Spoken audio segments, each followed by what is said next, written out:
सुप्रभात बच्चों, आज रविवार है। वैसे तो आज आपकी छुट्टी है, लेकिन मैं सोच रही हूँ कि थोड़ा सा कार्य आपको करा दूँ, क्योंकि अभी आपका कार्य बहुत बाकी है, कोर्स बहुत बाकी है और संडे को इसलिए मैं आपको छोटा सा सिर्फ बुक में कार्य करना है और आप इंग्लिश में ये चीज़ पढ़ भी चुके हैं, तो आपके लिए बहुत कठिन नहीं है, इसलिए मैं ये कार्य आज आपको करा रही हूँ। तो चलिए बच्चों, आप हिंदी 2 की पुस्तक निकाल लें, पेज नंबर 49, ठीक है, 49, पृष्ठ संख्या 49 खोलें। उसमें पाठ है 12 समानार्थी शब्द। बच्चों आज की तिथि डाल लें 17/1/2021 और चांद बन चंपू। बच्चों समानार्थी, समानार्थी, समान अर्थ वाले, समानार्थी मतलब समान अर्थ वाले। आपने इंग्लिश में अभी सिमिलर वर्ड्स किया है ना, सिमिलर वर्ड्स।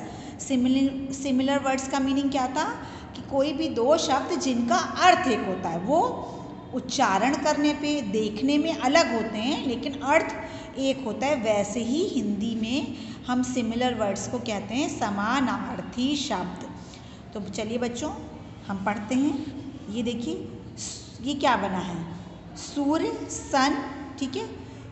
तो सूरज और रवि, सूरज मतलब भी सन है और रवि मतलब भी सन है। दोनों शब्द अलग हैं लेकिन अर्थ एक ही है।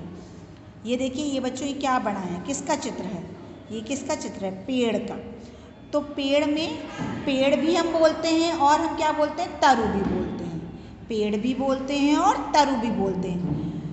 अर्थ वृक्ष, वृक्ष भी हम बोलते हैं। तो वृक्ष, पेड़, तरु तीनों अलग अलग शब्द हैं लेकिन तीनों की बात एक ही है कि हम इसके बारे में बात कर रहे हैं। अब ये देखिए बच्चों, ये कौन है, चिड़िया हैं, इनको हम क्या बोलते हैं, पक्षी, खग।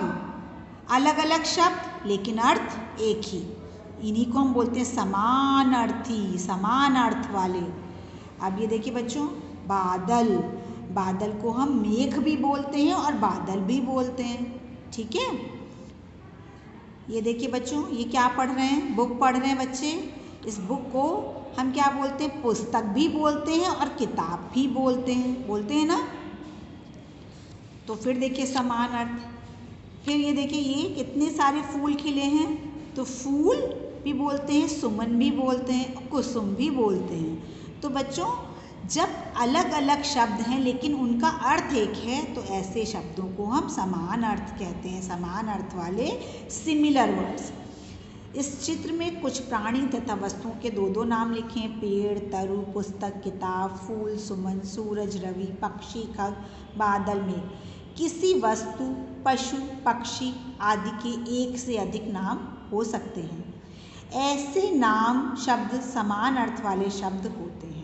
समान अर्थ वाले शब्द समानार्थी शब्द कहलाते हैं। बच्चों जैसे आपका नाम मान लीजिए, क्लास में आपको आकाश के नाम से बुलाया जाता है, घर में मम्मी प्यार से गुड्डू कहती हैं और दादू प्यार से बबुआ कहते हैं। तो आकाश, गुड्डू और बबुआ तीनों नाम आप ही के हैं ना, तो समान है, ठीक है। मतलब यहाँ पे मीनिंग से नहीं है लेकिन बस बुलाने का नाम है ना, ठीक है।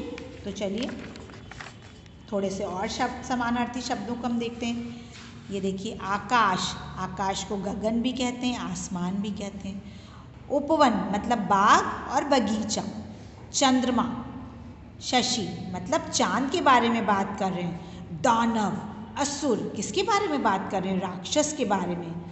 माँ, माता, जननी जन्म देने वाली, ठीक है, माँ के बारे में।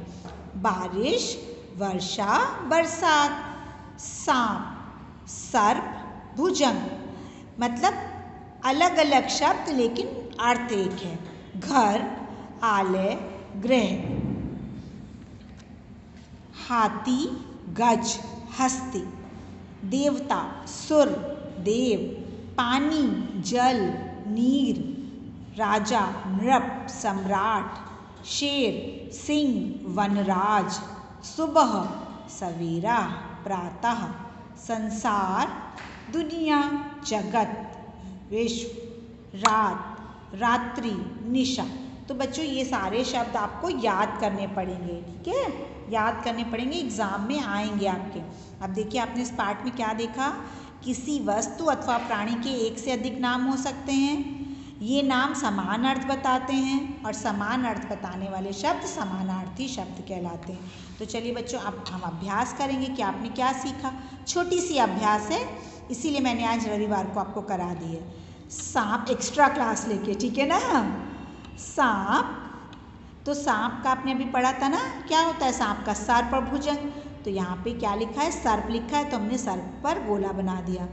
घ पे फूल, ख पे फूल, और नीर मतलब पानी होता है, तो सुमन, सुमन का मतलब फूल होता है, तो फूल सुमन। फिर ग पे तरु, तरु का मतलब वृक्ष, गज नहीं, गज का मतलब हाथी है, तो जो हमने सही शब्द पे गोला बनाना है। फिर देखिए जल, जगत का मतलब संसार होता है, तो नीर, नीर का मतलब होता है जल, पानी। दुनिया, तो संसार और जगत होता है मीनिंग। गगन मतलब तो आकाश होता है ना, गगन पढ़ा था ना अभी आपने। तो नंबर 4 पे रवि, रवि का मतलब सवेरा, और सूर्य नहीं, सूर्य, रवि का मतलब सूर्य होता है, तो हम सूर्य पे गोला बनाएंगे। इन शब्दों के समानार्थी शब्द लिखिए। अब यहाँ पे कुछ शब्द दिए, इनकी आपको समान अर्थ, सेम मीनिंग वाले अर्थ लिखने हैं। बारिश, वर्षा, राजा, नृप, राक्षस, दानव। बारिश में देखिए दो दो शब्द लिखने हैं, तो वर्षा बरसात, नृप सम्राट, दानव असुर। बच्चों बिल्कुल साफ और सुंदर राइटिंग में लिखिए और फिर इनको लर्न करिए, बिल्कुल भी गंदा कार्य नहीं करेंगे। धन्यवाद।